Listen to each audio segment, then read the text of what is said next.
Friday, September 6, 2024. Friday of the 22nd week in Ordinary Time. First reading, a reading from the first letter of St. Paul to the Corinthians. Brothers and sisters, thus should one regard us, as servants of Christ and stewards of the mysteries of God. Now it is of course required of stewards that they be found trustworthy. It does not concern me in the least that I be judged by you or any human tribunal. I do not even pass judgment on myself. I am not conscious of anything against me, but I do not thereby stand acquitted. The one who judges me is the Lord.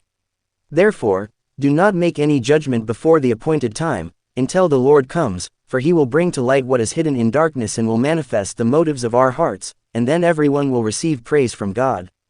The word of the Lord. Responsorial Psalm. Let our response be, the salvation of the just comes from the Lord. Trust in the Lord and do good, that you may dwell in the land and be fed in security. Take delight in the Lord, and he will grant you your heart's requests. Response. The salvation of the just comes from the Lord. Commit to the Lord your way, trust in him, and he will act. He will make justice dawn for you like the light, bright as the noonday shall be your vindication.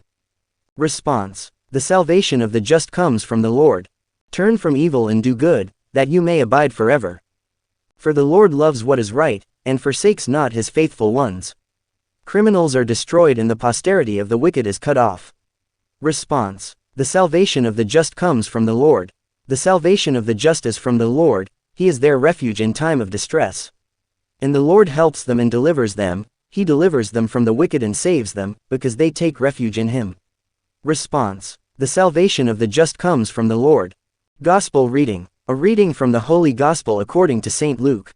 The scribes and Pharisees said to Jesus, the disciples of John the Baptist fast often and offer prayers, and the disciples of the Pharisees do the same, but yours eat and drink. Jesus answered them, can you make the wedding guests fast while the bridegroom is with them?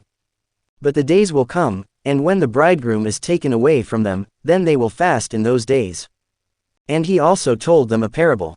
No one tears a piece from a new cloak to patch an old one. Otherwise, he will tear the new, and the piece from it will not match the old cloak. Likewise, no one pours new wine into old wineskins. Otherwise, the new wine will burst the skins, and it will be spilled, and the skins will be ruined. Rather, new wine must be poured into fresh wineskins. And no one who has been drinking old wine desires new, for he says, the old is good. The Gospel of the Lord.